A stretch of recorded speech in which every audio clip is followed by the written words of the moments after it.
Banco Industrial, siempre de tu lado, presenta los titulares.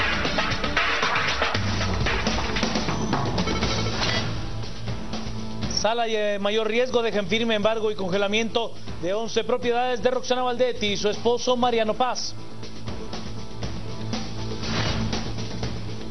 Esposo de Roxana Valdetti confirma que Estados Unidos les ha retirado el visado.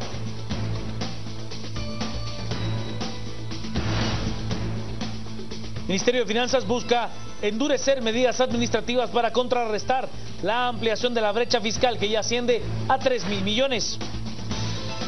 Renuncia a la inmunidad de Manuel Valdizón, llega a la Corte Suprema de Justicia. Magistrados analizan petición del presidenciable del líder. En Nigeria, 30 personas mueren luego de que 2 niñas se hicieran estallar en un atentado suicida. Banco Industrial, siempre de tu lado, presentó los titulares. Comencemos con las noticias por medio de una audiencia. Juzgado de mayor riesgo dejó en firme embargo de propiedades de Roxana Valdetti. La Sala de Mayor Riesgo y Extinción de Dominio dejó en firme el embargo y congelamiento de 3 propiedades de la ex vicepresidenta Roxana Valdetti Elías. Las viviendas de Marina del Sur en Escuintla y las casas en Fraijanes y la zona 5, por el momento, mantienen las medidas cautelares que dictaminó el juez Marco Antonio Villeda. La titular de la sala, Anabela Cardona, determinó en dejar firme la resolución del juzgador Villeda, aduciendo que existe peligro que Valdetti intente pasar sus propiedades a nombre de otras personas. Se declara sin lugar el recurso de apelación interpuesto por la señora Ingrid Roxana Valdetti Elías. Existe la expectativa que de no decretarse habría un riesgo de que estos bienes pudieran ser transformados o convertidos en otros bienes o extraviados o que cambiaran de titular. Entonces, lo que invocaba la representante del Ministerio Público a criterio de este tribunal son razones valederas por las cuales justifican la necesidad de mantener la medida cautelar. La jueza Cardona no aceptó los alegatos del abogado de la ex vicepresidenta, que se basaban en la indebida aplicación del artículo 4, inciso A de la Ley de Extinción de Dominio, que se refiere a los causales de procedencia de extinción de dominio. Tampoco aceptó el razonamiento que la ley no es retroactiva. La Sala de Apelaciones de Mayor Riesgo pegó un duro revés a la ex vicemandataria Roxana Valdetti, quien explicó ante los jueces el por qué se tiene que dar marcha atrás en el embargo dictado contra 3 bienes inmuebles propiedad de la ex vicemandataria. La juez Anabela Cardona rechazó el recurso de inconformidad presentado por el abogado defensor de Valdetti, Mario Cano, quien en tono molesto dijo que apelará a dicha resolución. Por la inconformidad, mire, cuando existe una parcialidad de parte del organismo judicial, cuando no existe una objetividad, cuando no realmente se investiga por parte del Ministerio Público, suceden este tipo de resoluciones. Por eso es de que estoy molesto como jurista, porque aquí lo que se pretende es mantener la institucionalidad pretendiendo y basándonos en el Estado de Derecho y el derecho de defensa que le asiste a las personas. Un amparo, vamos a presentar un amparo. Pero ¿cómo comenzó? Las noticias nacionales son presentadas por Azúcar de Guatemala. Cabe destacar que este proceso contra Ingrid Roxana Valdetti Elías comenzó el 15 de mayo y quien presentó la denuncia es el hoy candidato a la presidencia por parte del partido Fuerza, el doctor Alejandro Yamatei Falla. Pocos saben cómo se originó el proceso de extinción de dominio en contra de la ex vicepresidenta Roxana Valdetti. El 10 de mayo del 2015, Alejandro Yamatei presentó la denuncia al Ministerio Público para que Valdetti justificara de dónde obtuvo fondos para comprarse propiedades millonarias. De hecho, y haciendo una relación de los hechos, hicimos ver que en los últimos 10 años, siendo diputada y vicepresidenta, había tenido ingresos por el equivalente de $540,000 y nosotros encontramos propiedades que sobrepasan los $15 millones y por lo tanto solicitábamos que se aplicara la extinción de dominio. Yamatei asegura que la defensa de Baldetti, al justificar su riqueza producto de un préstamo bancario, es poco convincente, debido a que no se puede adquirir las propiedades con los ingresos de la ex vicemandataria en los últimos 10 años. Salarios con los ingresos reales, si usted tiene 540.000 y tiene propiedades por más de 15 millones, tuvo 540.000 de ingresos, ¿cómo va a pagar esos 15 millones en el transcurso de 50 años? Y de todos modos, sus salarios eran finitos. Entonces, que nos digan de dónde los obtuvo. Porque sus salarios durante 10 años no cubren ni esa cantidad de dinero. Si lo hubiera tenido el 100% de ese dinero de lo que ganaba, lo metía en una cuentecita de ahorro. Ni con los intereses cubre la cantidad que tiene. A continuación le presentamos lo sucedido hoy en la Torre de Tribunales, cuando la señora vicepresidenta pues tuvo un momento incómodo. La señora ex vicepresidenta tuvo un momento incómodo, ya que había una gran cantidad de periodistas y también una gran cantidad de guardaespaldas, y eso pues le impedía el poder caminar con libertad. Tranquila. Cuidado, negro, me está golpeando, pero relájese, hombre. Permiso. Apelación de los embargos de sus propiedades. ¿Qué opina de la resolución que hizo la sala? Baldetti. Lo están golpeando, muchachos, por favor. Mano, por favor. Lo están golpeando. Estoy golpeada, usted. Está abierto, muchachos. Por favor. El abogado Cano les va a hablar, no había. Sobre esta apelación, solo hablen, solo para que nos digan. Está abierto, muchachos. Sobre esta apelación que fue denegada por la sala de mayoría, que los comenten. Debe tener que varias personas. Señores, cuidado, la están lastimando. Declaraciones.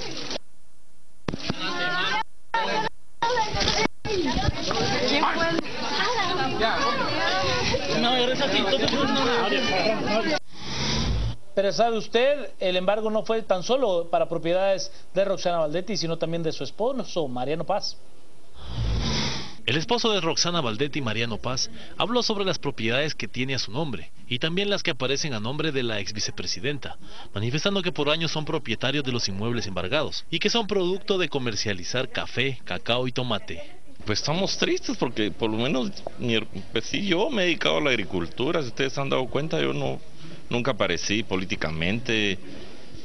Pueden registrar en sus medios de comunicación pocas fotos, no, yo me dedicaba a mis quehacer agrícola, pues soy cafetalero de años, cacao, tomate, no, me siento que pues, miren, no triste porque yo sé que esto va a finalizar y yo clamo a Dios que esto finalice, algún día, no sé cuánto, pero va a finalizar y nosotros que estamos bien vamos a vencer, no tenemos por qué escondernos, no le debemos nada a nadie.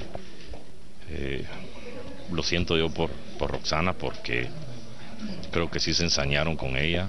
Mariano Paz declaró que toda esta situación por la que atraviesa Roxana Baldetti ha causado daños en la salud de la ex vicepresidenta. La he tenido que acompañar al hospital varias veces.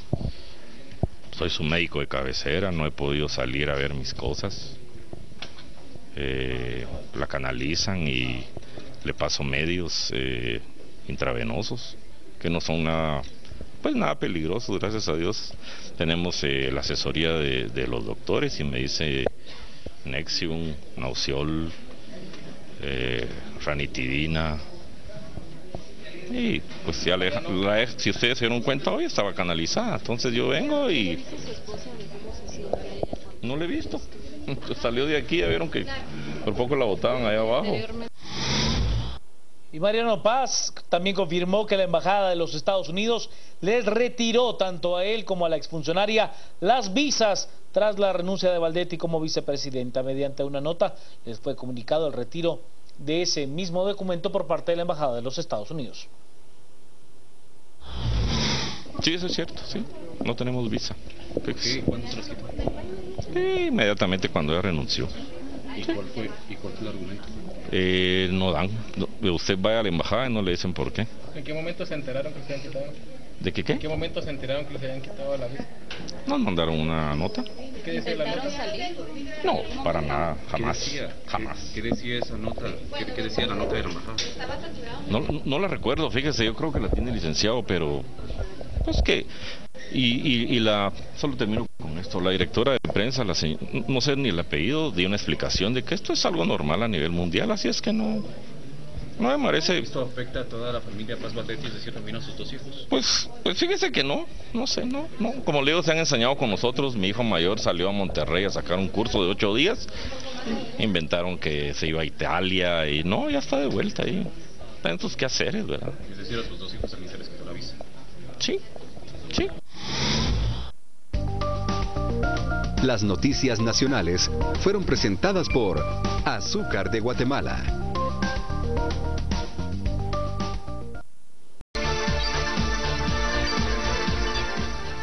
Sigamos con las noticias. ¿Sabe usted? Según el gobierno no hay dinero, toca contener el gasto. Actualmente la brecha fiscal que enfrenta el gobierno es de 3.000 millones de quetzales. De estos se estima que 1.344 millones son por no tener el impuesto a la telefonía y 1.800 por las cementeras y minerías. Según el ministro de Finanzas, ellos están buscando que la brecha no se ensanche. Entonces nosotros esperaríamos que con medidas administrativas, sin necesidad de ir a reformar leyes de ningún tipo, pudiera revertirse esta tendencia que ha habido de ampliación de la brecha respecto de la meta. Nosotros creemos que con estas medidas, en el corto plazo, la velocidad a la cual esa brecha iba creciendo disminuya y que para el final del año podamos tener una respuesta positiva por parte de la SAT. El titular de la cartera del Tesoro explica de qué manera se está haciendo la contención del gasto. Continuamos con el proceso de asignación de cuotas únicamente en función de la disponibilidad de recursos y de la prioridad que estos gastos tengan. Se están asignando cuotas presupuestarias bajo la realidad de la recaudación. Se está focalizando la asignación de gasto en el pago de la nómina de los empleados del Estado, en el Ministerio de Salud y sus programas prioritarios, las necesidades para el funcionamiento del Ministerio de Gobernación y, por supuesto, el pago de la nómina del Ministerio de Educación. Llega a la Corte Suprema de Justicia la renuncia a su derecho de antejuicio como candidato a la presidencia de Manuel Valdizón. A la Corte Suprema de Justicia llegó el expediente donde el candidato por el partido líder Manuel Valdizón expone los motivos del por qué renuncia a su inmunidad. Ahora será el Pleno de Magistrados quien resuelva el documento que ingresó el pasado sábado. Ingresó al Juzgado de Paz Penal de turno un memorial dirigido a la Corte Suprema de Justicia en la cual el ciudadano Manuel Valdizón presentaba un memorial que ya ustedes es de conocimiento público los objetivos que buscaba. En este sentido, lo que se ha hecho es seguir con el procedimiento que establece la ley. El juzgado lo recibe y lo traslada a primera hora a la Secretaría de Corte Suprema de Justicia para que ya sea conocido y se resuelva en el momento oportuno, ¿verdad? Como todo expediente en una situación como esta, tiene una fase de admisibilidad también dentro de Corte Suprema de Justicia que está sucediendo en este momento. Nada más acá lo importante es respetar el derecho de petición del ciudadano Manuel Valdizón y pues que la Corte resuelva conforme a lo que establece la ley, ¿verdad? La ley de amparos y antejuicios resalta que la inmunidad es inherente al cargo, es decir, que si Manuel Valdizón quiere renunciar a su inmunidad, deberá renunciar a ser candidato. Edwin Escobar es oficialmente candidato a la alcaldía de Villanueva. El candidato a la alcaldía de Villanueva por el partido líder, Edwin Escobar, recibió su credencial en el registro de ciudadanos del Tribunal Supremo Electoral. Minutos antes que este llegara, varios de sus simpatizantes que llegaron en varios buses se colocaron sobre la Sexta Avenida esperando su arribo. Durante este tiempo, dos jóvenes llegaron con un redoblante y un cartel con la leyenda "No te toca", y por varios minutos se pasearon frente a los seguidores del líder. Esto provocó que unos simpatizantes del Partido Rojo hicieran un cartel en el que decía "Sí te toca", pero los dirigentes se los quitaron, pues según ellos esto era para provocarlos. Escobar se refiere a su candidatura hecha ya oficial. Me convierto en el primer candidato para Villanueva que se inscribe para el municipio y pues invito a todos los ciudadanos villanuevanos que esto sea una fiesta electoral. Espero con esto, primero Dios, su bendición y la del pueblo, ser su alcalde 4 años más. Con respecto al tema de la reelección, Escobar señaló que está de acuerdo con la propuesta de reforma a la ley electoral en el tema de la no reelección, aunque el candidato busca estar frente a la municipalidad por 4 años más, como lo coreaban sus seguidores. A mí me parece bien que todo tipo de reforma que sea a beneficio de la población es buena. Yo siempre muy respetuoso de la ley, pues en esta oportunidad, mientras sea una opción, yo estoy optando a ella. Vamos a la pausa. Al regresar las entrevistas, Paola Hurtado y Juan Luis Ponte. El primero, los temas: bienes de Roxana Baldetti continúan embargados. Mario Cano, abogado defensor de Roxana Baldetti, y el abogado Maynor Berganza en nuestro estudio. Sigan nosotros, estamos en Noticieros de Canal Antigua.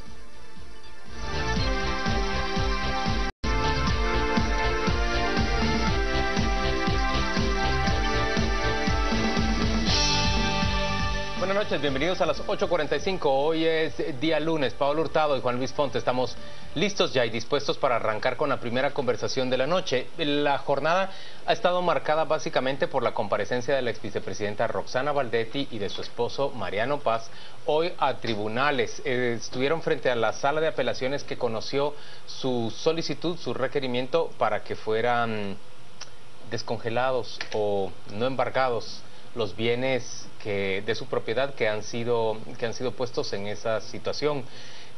La sala no aceptó sus requerimientos y hoy escuchamos por diferentes medios las quejas de su abogado, del abogado que les representa.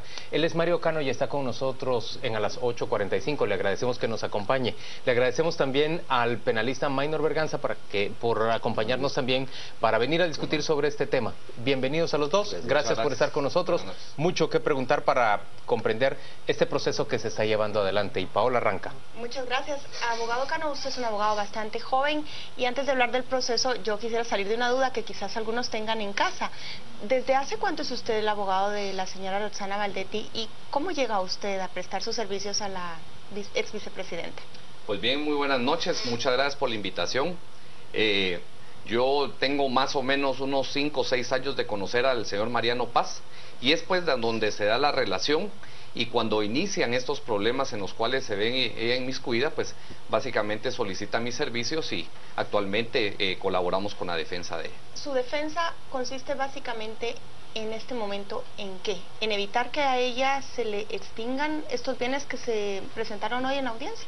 Así es, creemos que tenemos los suficientes elementos para probar ante la ley, ante cualquier tribunal de extinción de dominio, de que los bienes adquiridos son de buena fe, que no se adquieren por algún tipo de ilícito, algún dinero proveniente de algún ilícito, sino que al contrario, fueron fruto de trabajo de años y que actualmente ella también se encuentra en un tema empresarial. Yo creo que partiendo de ese hecho, como derecho de defensa inherente a todos los guatemaltecos, estamos en toda la buena disposición, no solo de apersonarnos, sino de que indicar de dónde vienen estos bienes inmuebles. A ver, licenciado Cano, arranquemos entonces con la propiedad en Tecpan. ¿A cuánto asciende el costo real de esa propiedad? Mire, es de aproximadamente 3,5 millones de quetzales. La propiedad ¿Por 3,5 millones de quetzales venderían esa propiedad? Aproximadamente. Cuando se adquiere la propiedad es una propiedad que en ese momento no tenía ni siquiera accesos para llegar a los lugares. Pero con la casa que se le construyó siendo vicepresidenta la señora Baldetti, esa propiedad debe valer muchísimo más. Es una casa de diseño, ¿no? Pues mire, en realidad no quisiera yo especular el precio total, pero en sí lo que la finca está valorada el día de hoy es aproximadamente 3 millones de quetzales. Yo escuché que, bueno, ustedes lo han abordado prácticamente todos los medios el día de hoy, pero tengo que plantearle las mismas preguntas que ya le han planteado otros colegas míos. Por ejemplo, nuestra audiencia está preguntando, ¿por qué están declaradas en tan bajo precio esas propiedades? ¿Eso es simplemente para evadir pago de impuestos o por qué razón están declaradas tan bajo? Pues mire, cuando a mí se me hablaba el día de hoy con respecto a una evasión de impuestos o un posible delito de evasión de impuestos, no es evasión toda vez que se pagaron los impuestos sobre la propiedad. Lo que nosotros tenemos que recordar es que la Superintendencia de Administración Tributaria fija unas tasas. Sobre esas tasas nosotros no podemos vender prácticamente los inmuebles a un precio ni mayor ni menor. Es el propietario. Mire, lo que nosotros tenemos que cuidar en primer lugar es el hecho... No es la que tasa el precio de mi propiedad. Pero fíjese que sí, porque cuando nosotros pagamos el impuesto para poderlo inscribir en el registro de la propiedad, la SAT a uno lo que le impone es el precio mínimo, y sobre ese precio mínimo uno tiene que pagar el impuesto. O sea, realmente aquí nosotros no tenemos que irnos un poquito más allá. Lo que usted está justificando, es un esfuerzo por evadirle impuestos al Es que no al estamos Estado. evadiendo, porque Ajá. se están pagando Se está los dejando de impuestos. pagar. No, tampoco Pero se está dejando de pagar el precio. ¿Sabe por qué? Porque si no, en ningún momento los hubieran inscrito en el registro de la Licenciado, propiedad. no me quiero quedar solo en el tema de los impuestos. En concreto, ¿estos bienes se encuentran ya en proceso de extinción de dominio o solo se encuentran precautoriamente embargados y congelados Así es como está. para que si hay un proceso posterior pueda echarse mano de esos bienes? ¿Es así como están? Actualmente están inmovilizados, y eso es la pretensión que teníamos nosotros hoy a discutir el día de hoy, de que no tenían suficientes elementos para que siguieran esos inmuebles inmovilizados, si los inmuebles se han adquirido de buena fe, y nosotros lo demostramos el día de hoy. Cuando usted habla de buena fe, ¿a qué se refiere? De buena fe es de que no existe dolo dentro de la intención de la compra, ni tampoco del momento de tener la cosa. Pero usted no sabe de dónde proviene el dinero.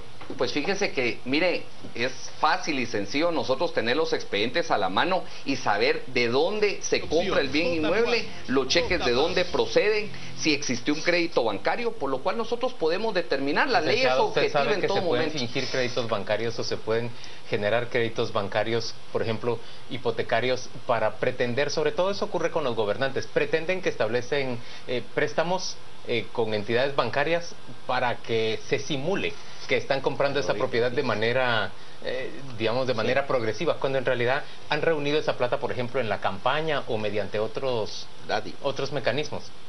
Pues fíjese que sí, pero yo no creo que ningún banco del sistema se quiera prestar, porque también estarían cometiendo un delito. Eso yo creo será que, parte de la investigación. Mire, es parte de la investigación, pero hasta el día de hoy se hablaba también de que las hipotecas que existían eran hipotecas recientes, o que era alguna argucia de la defensa. Son hipotecas que devienen de años, que de créditos que se han ido renovando. La última hipoteca está el año 2012 aproximadamente, se viene renovando desde el 2008 dicho crédito, por lo cual yo no 2012 creo... ya era vicepresidente. Pero yo no creo pues de que los bancos del sistema se vayan a prestar el día de hoy a esto, cuando existen leyes tan objetivas y tan obligatorias para los bancos. Detengámonos ahí un momento y después retomamos las propiedades, porque solo hemos hablado de Tecpan y hay más bienes. ¿Cuáles son las argucias que suelen utilizarse cuando se intenta justificar que no hay dolo en la compra de un bien inmueble? Bueno, miren, lo primero que les quiero contar, porque les sirve a ustedes, es que el segundo considerando de la ley de extinción de dominio dice primero que ni es una ley civil ni es penal. Y justamente porque... Es un híbrido. Es un híbrido. ¿Por qué? Porque se necesita un instrumento de esa naturaleza para poder colarse entre estos corrillos que se van inventando y que se van buscando como mecanismos para ocultar el origen ilícito de los fondos. Esta ley, la sola presunción de que el bien puede estar originado en capitales recaudados mediante actividades ilícitas, permite iniciar con un conjunto de investigaciones. La medida que está soportando los bienes propiedad del matrimonio del esposo y de doña Roxana Baldetti, en este momento son medidas cautelares, son medidas que garantizan que esos bienes no van a ser alzados, como es el concepto jurídico, que no van a ser transmitidos en sus derechos, para que cuando la investigación concluya, la investigación de extinción de dominio, no investigación penal, porque están separadas. Cuando la investigación concluya, pueda entonces ya ordenarse la extinción que pueda corresponder y que los bienes sigan a nombre de la persona de quien se presumió el origen lícito. No se necesita que yo esté vinculado a un proceso, que un juez me haya vinculado para que se inicie extinción de dominio con mi caso. No se necesita, mi distinguido Juan Luis, ¿verdad? Uno puede ser objeto de un proceso de extinción de dominio por la sola presunción de que su origen es ilícito, incluso... Y en este caso no hay presunción de inocencia. No, por supuesto que no, porque la presunción de inocencia es un principio del derecho penal. Por eso les decía, esta no es una ley ni penal ni es una ley civil. Esta es una ley especial. Si yo gano 145,000 quetzales al mes, como nominalmente gana el vicemandatario de Guatemala, o 135,000, y tengo una empresa que también genera ingresos. Sí, la actividad lógica, mental a la que usted llega. A ese precio, por supuesto, tasado una finca en 3 millones de quetzales, en 3 años y medio yo podría haber ahorrado esa cantidad. Pero ¿qué pues criterios se utilizan? No, ahí bueno, mire, en la lógica es un elemento que nos ayuda, y lo que usted está usando es un cálculo matemático, lógico, en el sentido de que no hay un funcionario que pueda tener un salario que le llegue a toda esta cantidad de dinero para luego adquirir sus bienes. Eso permite la presunción. Ahora bien, la carga de la prueba aquí se invierte, cambia, es decir, no es el Estado el que le tiene que demostrar al señalado de haber adquirido bienes inmuebles por corrupción, sino que aquel señalado tendrá que demostrar el origen lícito, que ya lo explicaba el licenciado Mario Cano. Entre sus objetivos de asesoría jurídica está pedirles a sus patrocinados que demuestren pues el origen lícito de estos objetos. Licenciado Cano, este congelamiento, ¿cómo dijo usted que era la figura concreta del día de hoy? Inmovilización. Inmovilización de los bienes. Así es. ¿Impide que los propietarios ingresen, por ejemplo, a la finca o a una de las casas? ¿O no? ¿Realmente sí pueden seguir haciendo uso? No, realmente el uso y la habitación del bien inmueble se puede seguir haciendo. Lo único que, como bien lo indicaba aquí el distinguido abogado, es que lo que se pretende es resguardar el inmueble. Ahora, recordemos algo que también tiene la ley y que tiene una característica anómala, y es que no tiene temporalidad. Esta inmovilización puede pasar toda la vida. El inmueble puede pasar toda la vida inmovilizado. Pero si usted me dice que ellos siguen teniendo uso y disfrute del bien, significa que lo único en lo que están afectados es que no pueden enajenarlo. Así es. No se lo pueden pasar a alguien. En nuestro caso, no solo es enajenar, traspasar, permutar, sino que también recordemos que sobre el bien inmueble existe una hipoteca. Dentro del título ejecutivo que se firma entre los otorgantes hay una cláusula especial en donde indica que si el bien inmueble es inmovilizado, es embargado, el título ejecutivo para el cobro es el mismo contrato que se firmó de hipoteca. Va a tocar pagarle al banco. Va a tocar pagarle al banco. ¿Estos bienes están incluidos en la declaración de probidad de Roxana Valdetti? Así es, de están 2012. incluidos desde el año 2012. ¿Con ese Pero mismo con el valor? No, los valores son diferentes. Los valores son distintos. Los valores ahí ¿Y cómo se justifica indica usted, en nombre de su cliente, que ella pudo haber adquirido estas propiedades que ahora están inmovilizadas? ¿De dónde salió ese dinero concretamente? Pues mire, de diferentes formas. Por ponerle un ejemplo, la casa de Terravista de Carretera El Salvador se adquiere por la venta de una propiedad que ellos tenían en Ciudad San Cristóbal, zona 8 de Misco. Al momento de la venta, el mismo porcentaje que sirve, que casi era un 80%, sirve para pagar la otra, y lo demás hicieron algunos pagos. O sea, sí está sustentado. Se retrasaron mucho esos pagos. Exactamente. Yo recuerdo una cobertura periodística.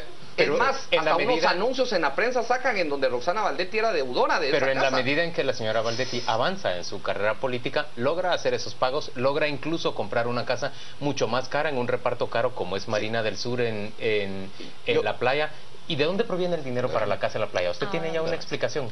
Mire, fíjese que dentro del proceso de extinción de dominio, lo que nosotros vamos a demostrar es esa licitud.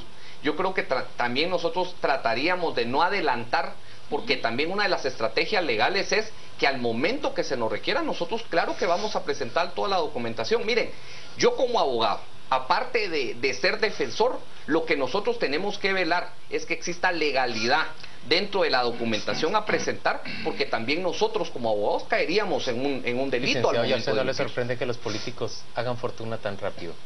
Pues mire, yo le soy muy honesto, yo creo que por eso no soy político. Por eso soy abogado y por eso soy abogado.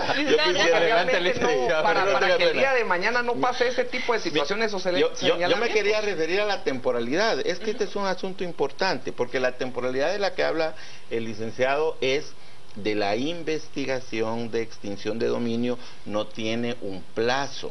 Pero a los guatemaltecos en general, a ustedes, a mí, incluyendo al licenciado Cano, nos interesa que el Ministerio Público, con su unidad de extinción de dominio, haga una investigación inmediata. Nosotros queremos saber rápido qué es lo que está sucediendo respecto de determinar el origen ilícito de estas propiedades.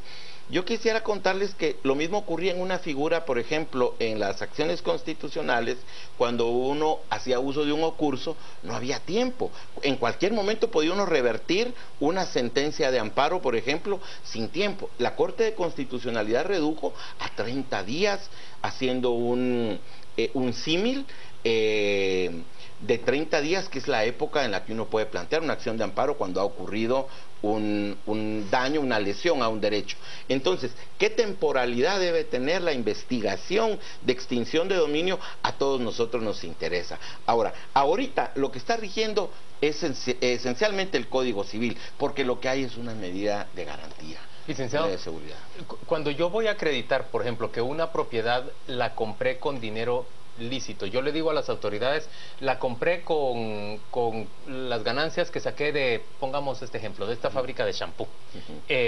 Supongo que la persona que está, el juez que está evaluando si mi propiedad fue adquirida con fondos lícitos, tiene todo el derecho de establecer y cruzar información si esa fábrica de shampoo generó el dinero que dice haber generado, y eso se establece, digamos, yendo a la SAT y viendo si pagó impuestos semejantes a las ganancias dinero que declara. adquirido. Sí, mire, por ejemplo, esta ley de extinción de dominio es precisamente una ley que da todas esas opciones, porque, por ejemplo, aquí no se requieren de las mismas formalidades para autorizar, por ejemplo, al Ministerio Público que avance en esta investigación, porque precisamente estas leyes vinieron como en ramillete fuera del Código Penal para darles mayor flexibilidad para enfrentar a todas esas tretas que usted ya venía hablando, que se inventan ahora para cobijar, para ponerle un paraguas y ocultar el origen ilícito de la acción de los fondos. Si la defensa del licenciado Cano demuestra que estos bienes fueron adquiridos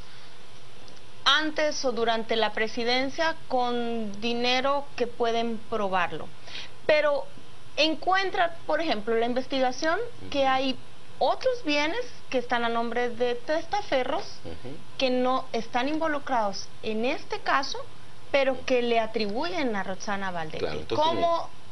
Y dado el caso que a ella le devuelvan estos bienes inmovilizados, pero se sabe que otros fueron adquiridos, pero esos no se le puedan despojar, o se le pueden despojar, ¿cómo? No, mire, primero se pueden extinguir de la propiedad cualquier bien, aunque no haya proceso penal, pero si en la investigación de extinción de dominio es posible encuadrar un delito, también se tendrán que tomar las acciones para arrancar con los procesos penales, por ejemplo, de testaferrato, como usted citó bien, Paola, a esas personas que se prestaron a ser testaferros para adquirir esas propiedades a su nombre cuando en realidad son de otra persona. Licenciado Cano, los bienes que están inmovilizados incluyen las cuentas bancarias, aproximadamente 6 millones de quetzales. Usted también trataba de retirar la inmovilización de esas cuentas. Fíjese que no, de esos no, porque nosotros vemos como lógica el hecho de que si existe alguna transacción sospechosa y tiene que ver con dinero, yo creo que lo justo es, y en aras pues de esa objetividad y que se esclarezcan las cosas, solicitar y exigir al Ministerio Público ese proceso ya formal de extinción de dominio. Por eso es que las cuentas nosotros no las apelamos, porque realmente nosotros no lo creímos conveniente toda vez de que era dinero, si existía una transacción para ellos sospechosa, que en su momento nosotros lo vamos a dilucidar, pero en este momento el problema es que si existe un agravio, el juez no fundamenta, no observa la ley, no analiza el expediente previo a convalidar esas acciones de inmovilización de las propiedades, y por eso es de que nosotros solicitamos la apelación. ¿Por qué? Porque muchos de esos bienes inmuebles actualmente se encuentran hipotecados. Entonces, si hacemos un razonamiento lógico, es si nosotros tenemos nuestras cuentas embargadas, nosotros no podemos pagar los créditos y aún así se da el proceso de la inmovilización y entonces nos exigen de manera inmediata el pago. Entonces, de ahí deviene el agravio, de ahí deviene la apelación, y es que el día de hoy nosotros hemos solicitado, bueno, si el tribunal indica de que tiene que continuar inmovilizado el bien inmueble, perfecto, pero que el Ministerio Público, si cree que tiene suficientes elementos para iniciar la acción de dominio, de extinción de dominio, lo que nosotros solicitamos de manera inmediata es que se inicie el proceso formal, porque no podemos pasar toda la vida con los inmuebles inmovilizados por pura presunción, por una denuncia espuria que no tiene fundamento. ¿Por qué la molestia la tiene usted? ¿Y por qué es usted el enérgico y a ella la notamos hoy tan nerviosa y tan silenciosa? ¿Sabe por qué? Mire, cuando realmente se dan este tipo de procesos, uno como abogado lo que siempre ha buscado es ese ideal de justicia. Pero cuando existen estos procesos que se parcializan, que se politizan y que se mediatizan hasta cierto punto, lo que hace es una impotencia uno de pelear en contra de un sistema que está parcializado. ¿Usted cree que la sala hoy, como abogado? ¿Usted cree que la sala hoy resolvió a partir de esa politización, dice usted? Fíjese que, mire, yo lo veo de la siguiente manera. En Guatemala, lastimosamente, la independencia judicial está en peligro de extinción. Y esta reflexión la hacía yo hoy en la mañana y le voy a decir por qué. Porque realmente, el día de hoy, si a alguien no le parece, y hablemos concretamente, si a la Comisión Internacional contra la Impunidad no le parece que una resolución haya sido a favor de ellos, lo que hacen es inician un proceso de antejuicio por prevaricato en contra de cualquier juez. ¿Y qué juez hoy en día, como cualquier guatemalteco, quiere un proceso penal abierto? ¿Y qué juez ha sido sentenciado por prevaricato, pues? En nombre de ese cualquier guatemalteco, ¿usted entiende el reclamo de la gente que le llegó incluso a gritar que después de que se sabe que el secretario de ella estaba liderando una red que atrapaba los recursos públicos antes de que se distribuyeran en las entidades públicas, sí, yo quisiera está reclamando que en alguna manera se le retribuye al Estado lo que los empleados de ella obtuvieron? ¿O usted se quiere centrar únicamente en el caso y la resolución? Fíjese que, mire, pues, realmente en primer lugar tenemos que poner el hecho que yo soy guatemalteco de origen y realmente vamos en contra de la corrupción. Esa sed de justicia que tiene el guatemalteco la tengo yo, la tienen muchos abogados en Guatemala, pero yo creo también de que la justicia tiene que ser objetiva. Por eso es de que se denomina derecho, porque tiene que ser lo más recto posible. Entonces, el problema que nosotros tenemos acá es eso. Licenciado Berganza, deja de ser objetiva la justicia cuando lo único que está tratando de hacer, según entiendo en este momento, es garantizándose un potencial resarcimiento en caso de que llegue a encontrarse culpabilidad. Fíjese, Juan Luis, que yo voy a tratar de contestar esa pregunta, y gracias porque me da la oportunidad de hacerlo, igual Paula, pero vean, en el derecho ha sido una aspiración vieja que los jueces no se dejen orientar por el vox populi. Eso es una aspiración vieja, y creo que el licenciado Cano, un poco recogiendo esta aspiración del derecho, se plantea.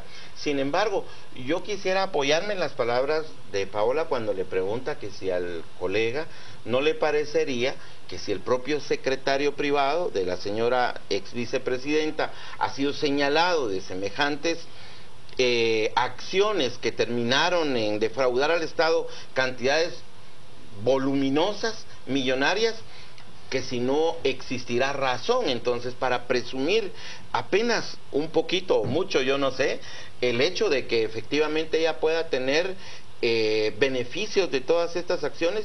Yo no quisiera incluso que los medios de comunicación registraran que se trata de una acción legal de impacto fuerte a Baldetti. No, un embargo es una medida de seguridad que así como se traba, así se levanta, de tal manera que a ella, en mi opinión jurídica, no la están afectando fuertemente.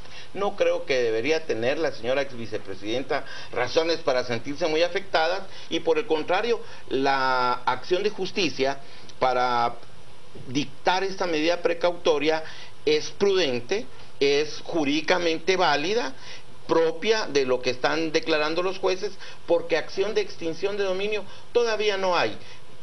Yo quisiera decir entonces que lo que estamos esperando es que precisamente haya acción de extinción de dominio, ya los ciudadanos que hemos venido siguiendo con preocupación que se estén dando estos hechos de corrupción en el país. Y el último punto, licenciado Cano, ¿por qué preferiría usted que se apresurara esa acción de extinción de dominio? ¿Porque usted cree que las autoridades no cuentan todavía con las pruebas, o por qué piensa que debe apresurarse? Porque lo que nosotros pretendemos con eso es poder demostrar con documentación, con los argumentos necesarios, de que las propiedades en sí no vienen de producto de un ilícito. El problema, como bien lo indica el distinguido abogado, es de que no ha iniciado la acción, por lo cual nosotros no podemos defendernos en este momento. O sea, inicia el Ministerio Público con unas medidas cautelares sobre los inmuebles, pero a nosotros no se nos da la oportunidad de, por medio de una audiencia, decirle al señor juez, disculpe, pero aquí están los elementos que prueban de que los inmuebles no pueden ser inmovilizados, toda vez de que se encuentran en legalidad. Entonces, por eso nosotros exigimos de buena lid el hecho de que se inicie la acción de extinción de dominio. Licenciado Cano, la Casa de los Eucaliptos no está a nombre de ninguno de los dos integrantes del matrimonio. No. Esa Esa no se encuentra arrendada, se pagan 17,000 quetzales mensuales sobre la misma. 17,000 quetzales mensuales de alquiler. Así es. Y si sus cuentas están embargadas en este momento, ¿de dónde proviene ahora el dinero para pagar? Pues mire, gracias a Dios se ha acercado mucha gente amiga también. Sí. Y realmente con eso se han podido costear algunas situaciones, gastos propios de la casa y gastos propios que tiene una familia, así como algunas obligaciones que pagar. Recordemos también de que, por ejemplo, las cuentas de Proinver, que es una empresa de la cual ella es propietaria del 40% de las acciones, pues también genera. Pues fíjese que tiene varios aspectos dentro de la misma. Tiene algunos proyectos inmobiliarios, tiene algunas situaciones de gestión en recursos humanos, es una empresa que también le lleva contabilidades a varias empresas más, entonces sí genera, y esto se pudo haber comprobado. Ella, cuando se le cuestionaba su patrimonio, hablaba de shampoos y de incluso algunas hortalizas. Pues fíjese que, mire, yo creo que también entrar a hablar en este tipo de empresas cuando era funcionaria pública, que era lo que podía pasar, afectar hasta cierto punto la credibilidad de una empresa, como decía el distinguido licenciado acá, cuando uno es político, pues también no es bien visto en Guatemala. Entonces, o sea, yo creo que perdón, a la hora. Entonces, la vicepresidenta en este tiempo de gobierno estuvo haciendo negocios de bienes inmuebles, de bienes raíces, de contabilidad. ¿Eso es lo que usted nos quiere decir? Exactamente, Proinver a eso es lo que se dedica. Okay. ¿Y eso es lo que ustedes van a aprobar? Sí, es más, ya fue allanada la propiedad también por parte de FESI. En el Géminis, y también se dieron cuenta que no era una empresa de cartón, hay personeros, habían 23 personeros de la misma. Nosotros ya solicitamos al juez de mayor riesgo, Miguel Ángel Gálvez, un inventario general de los documentos que se llevaron, así como una copia de los discos duros, porque tiene que seguir trabajando la empresa. Licenciado, ¿ya ha habido acciones también con los bienes en el exterior y con los fondos en el exterior? No tiene ningún bien en el exterior, ¿Y tampoco fondos, tiene cuentas bancarias, no tiene ni fondos, certificados de depósitos? Nada. Ni cajas de seguridad, nada. Y yo aprovecho por cierto, el Estado pero también yo les voy a decir algo. No ha hecho nunca un requerimiento. Yo les voy a decir algo. Un requerimiento de la ley en el extranjero. Pero fíjese que la ley sí lo faculta. Es una cuestión, la ley sí lo faculta. Pero solo quiero aclarar que, no lo hemos hecho es una mora que tiene nuestro Estado.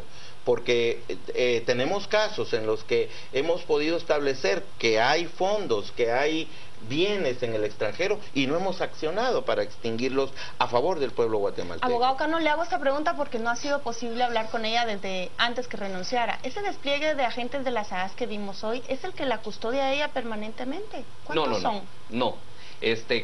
Bueno, en primer lugar ella tiene el derecho de que personeros de la SAAS la acompañen. Es un grupo limitado de 4 personas la que la acompañan a ella siempre, más sin embargo recordemos de que hoy podía verse afectada la integridad física de ella también.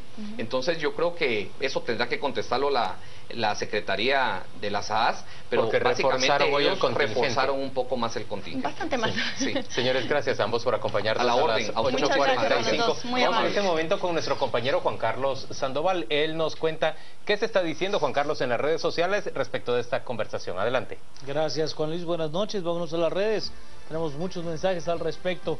Justicia pide el pueblo contra ese montón de ladrones corruptos, incluido ese abogado miembro del bufete de la impunidad. Nos dice Alberto Cibrián, el proceso está politizado. Dice, no señor, el proceso es por corrupción.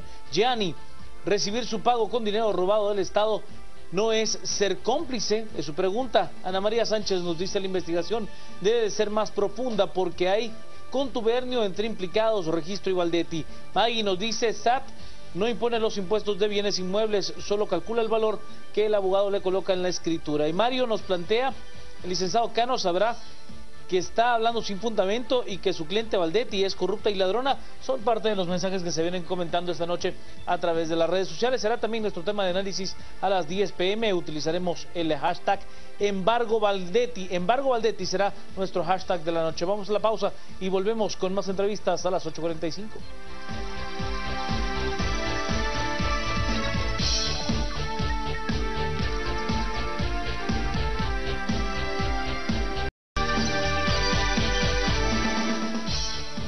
Estamos de vuelta a las 8:45. Hoy es la noche de los purititos abogados. Tenemos a un ex magistrado de la Corte Suprema de Justicia, Luis Fernández Molina, que nos acompaña en esta noche. Y tenemos a Gerson Sotomayor, a ambos, acá para conversar respecto de esa resolución de amparo provisional que la Corte de Constitucionalidad otorgó a fines de la semana recién pasada y que tanta polémica ha generado. El viernes tuvimos acá al licenciado Roberto Molina Barreto, magistrado de la Corte de Constitucionalidad, defendiendo o explicando esa resolución, ese amparo, y queremos ahora conversar con otros juristas, con otros abogados que nos digan exactamente qué es lo que está ocurriendo y cómo ven ustedes esa resolución. Si ustedes hubieran sido magistrados, ¿votan disidente o a favor? Disidente. Disidente. ¿Por qué? Porque procedía a la Si hubieran sido abogados no habría habido necesidad que votaran disidente, su posición habría ganado, no habría habido amparo para el presidente. Yo lo veo del lado positivo, porque de 5 votos hay 2 votos disidentes y muy bien fundamentados.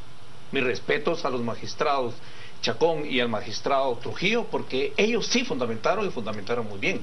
Veamos 2 aspectos en este amparo, un aspecto que podemos llamar de forma y uno de fondo. El de forma es respecto a la legitimidad. Y los dos ponen, y esto sí lo quiero copiar literal, porque el magistrado Molina Barreto hace referencia a que hay antecedentes, y en sus votos razonados, cada uno de ellos dice, me refiero a Trujillo y a Chacón, que dicen que no tienen nada que ver los casos parecidos a este con este. Porque en los otros casos, contra las comisiones de postulación, contra muchas cuestiones que sí podemos aceptar que son de trascendencia nacional, individuos presentaron amparos, cierto, pero en esos casos no había nadie que lo hiciera, había un vacío. Aquí el llamado a presentar un amparo era el señor presidente de la República. Más aún, en su voto razonado, los dos indican que el propio presidente manifestó que desconocía a un abogado que planteó un amparo y este otro amparo. O sea, no me defienda, compadre. Yo sé defenderme, tengo argumentos y arrestos para hacerlo si ese es mi deseo, pero no necesito que me estén protegiendo en ese caso. Quedó muy mal visto. Y en cuanto al fondo, no sé si me estoy adelantando mucho, al fondo ya hablé de la forma, o sea, la legitimidad para actuar, y al fondo me estoy refiriendo a el hecho de que la Corte solo tiene 3 días para ver el expediente y mandarlo. Hace 10 años, cuando yo estaba en la Corte, nos regañaron porque muchos amparos, antejuicios contra ministros de Estado, los deteníamos. No, esto ya no lo remitamos al Congreso porque es muy trivial. Nosotros, al actuar así y no remitirlo al Congreso, estábamos de hecho resolviendo el antejuicio. Estábamos diciendo no. Entonces vino las críticas, dijeron, no, ustedes no analicen, ustedes remítanlo a quien le corresponde resolver el antejuicio, que es al Congreso de la República. Pues eso hicimos, venir puros mensajeros, puros tramitadores, puro correo, aquí está, vaya para allá. Pero aquí nos dijo el licenciado Molina Barreto que no se supone que la Corte Suprema simplemente actúe como tramitador, sino, dice él, la Corte tiene que hacer un análisis de la demanda que se está planteando, de la denuncia que se está planteando, y establecer mediante premisas y una resolución si hay o no hay razones verdaderas, indicios reales para enviarlo al Congreso y que se desarrolle el proceso. Hay una diferencia, por ejemplo, a los que les corresponde probar la veracidad de los hechos planteados en un antejuicio le corresponde a la Comisión Pesquisidora del Congreso. Es a ellos al que les corresponde analizar si existe esa veracidad o no. A la Corte Suprema de Justicia lo único que le correspondería no es una denuncia ilegítima, no es una denuncia política y no es una denuncia espuria, entonces trámite. Pero aunque lo que le atribuyen es el nombramiento de funcionarios que por ley el presidente debe nombrar. El tema sí, totalmente, pero es que ese no es el papel de la Corte. Fuera el papel de la Corte Suprema de Justicia si a ellos le correspondiera ser el pesquisidor en este caso. Pero obviamente a ellos simplemente tenían que darle trámite, tal cual lo está planteando el licenciado, tenía que darle trámite al Congreso al no llenar ninguna de estas 3 características y condicionantes que plantea la ley de antejuicio. Entonces, obviamente, yo planteo, por ejemplo, en el caso de Aníbal García, presenta el antejuicio en contra de Roxana Valdetti. En ese caso, para mí, a mi criterio, sí era político, porque es secretario general de un partido político y en esa calidad lo planteó. En cambio, el diputado Amílcar Pop lo plantea en su calidad de representante del pueblo.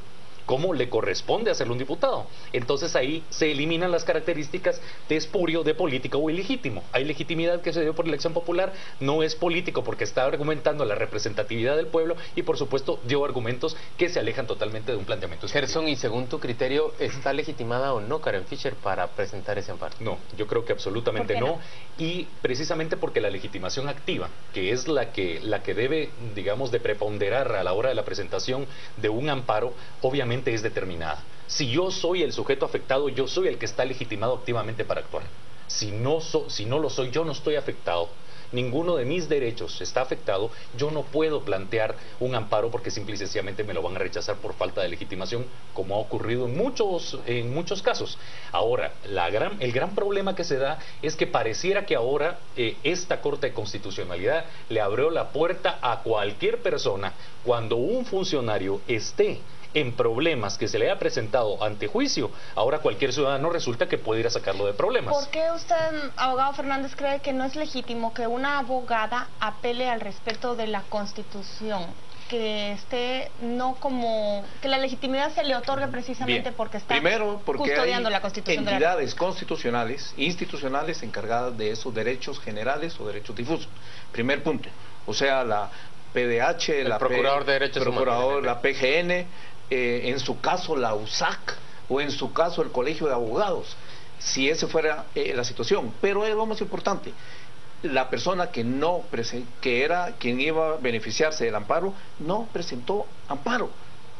Yo admito que se presente por una comunidad, por un grupo de campesinos que no saben o no pueden presentar un amparo, pero alguien que sí tiene todos los medios para plantear un amparo y no lo hace es porque no quiere hacerlo.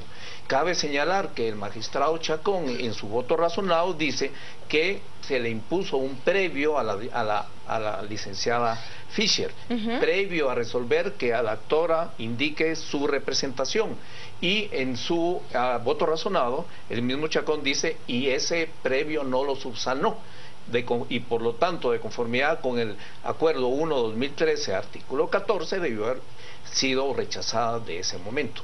Es muy importante, y algo que también señala Chacón en su voto razonado es que la Corte no puede amparar a quien no ha pedido amparo. La Corte no puede amparar a quien no ha pedido amparo, y el presidente Literal, no pidió a nadie que lo ayudara. Afirmativo. Fue su amiga la que lo hizo. ¿Qué ve usted detrás de ese amparo, ya al margen de la acción legal? Se dice que es para consolidar la institucionalidad, y yo creo que es al revés. Más si hubiera consolidado la institucionalidad, si el presidente logra aprobar en el Congreso y ante la comisión pesquisidora que debe presentarlo al Congreso, señores, yo estoy con la conciencia limpia, que nada debe, nada teme. Eso si hubiera consolidado, hubiera sembrado unos cimientos en la roca dura muy profundos en la institucionalidad. Gerson, pero el licenciado Molina Barreto veía, por ejemplo, el riesgo de que incluso se llegara a separar al presidente y que esto generara daños que luego fueran irreparables. Las apreciaciones que pudo haber emitido el magistrado son absolutamente espurias. Él inclusive planteó, es que estaba en riesgo la institucionalidad. Así es. No puede plantear si está o no en riesgo la institucionalidad porque a él no le corresponde ni le compete ver eso. Simple y sencillamente por el hecho de que a mí me caiga mal o no esté de acuerdo con algún hecho que pasó, yo no puedo venir y plantear un amparo. Así de sencillo.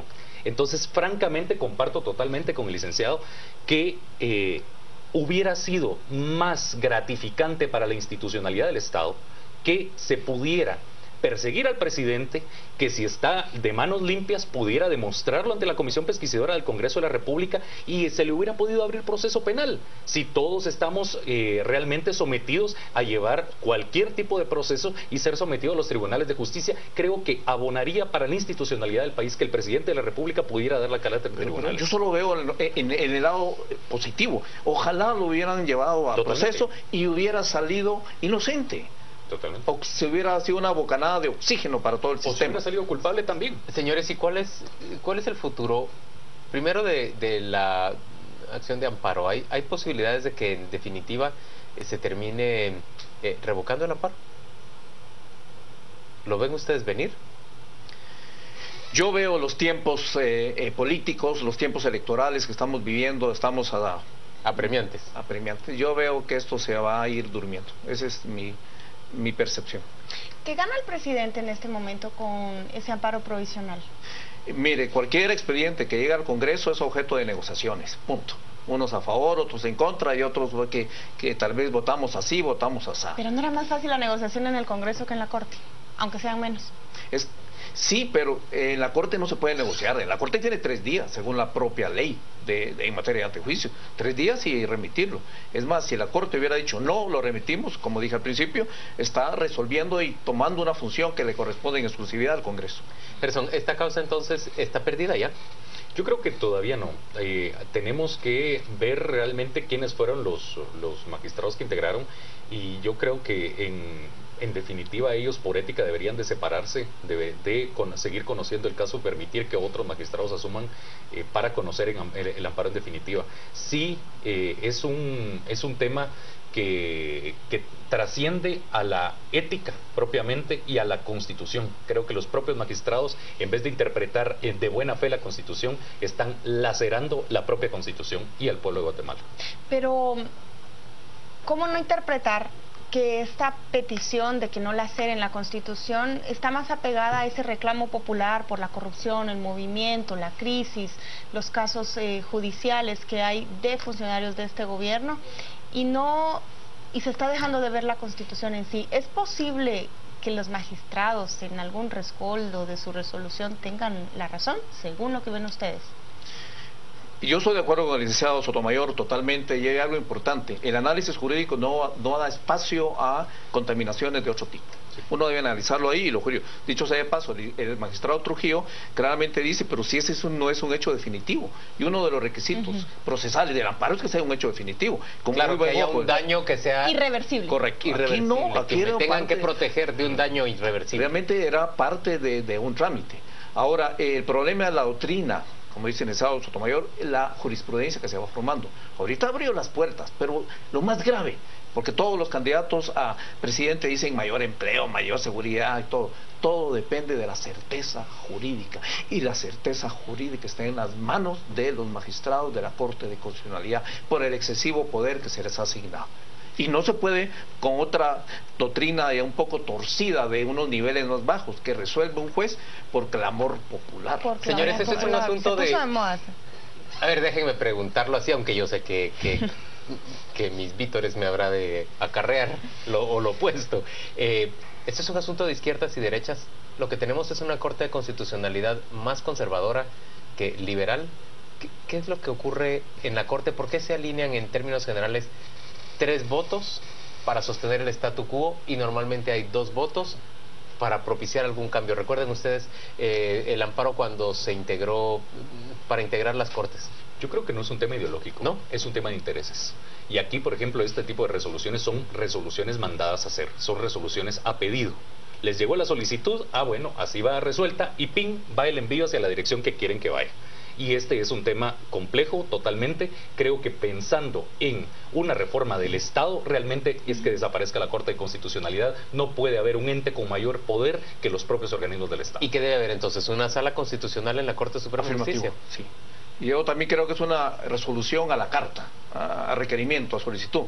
Llama la atención que la integró en ausencia definitiva de un vocal, el señor vicepresidente hoy día, y en ausencia temporal de la licenciada presidenta Porras. Llama también la atención que por qué 2... Aunque, por cierto, la licenciada Porras muy probablemente hubiera votado de la misma manera en que lo hizo quien la sustituyó, que es el licenciado Trujillo. Es decir, habría sido un voto disidente del mismo modo. Sí, y contesto su pregunta anterior. Yo sí creo que hay tendencia, no necesariamente ideológica, porque aquí en Guatemala no tenemos definición clara de qué es izquierda y qué es derecha, pero sí creo que marca un decantamiento en función de sentencias anteriores. Gracias, licenciado Fernández. Gracias, Gerson, por acompañarnos a las 8:45. Vamos con nuestro compañero Juan Carlos Sandoval, y él ahora nos cuenta otra vez qué están diciendo en las redes sociales respecto de esta conversación. Gracias, Juan Luis, buenas noches. Vámonos a las redes, tenemos muchos mensajes. Melina nos dice: yo sigo creyendo que la CC hizo algo bueno, porque si queremos que sea transparente, todo no debe ser un diputado quien demande, dice Melina.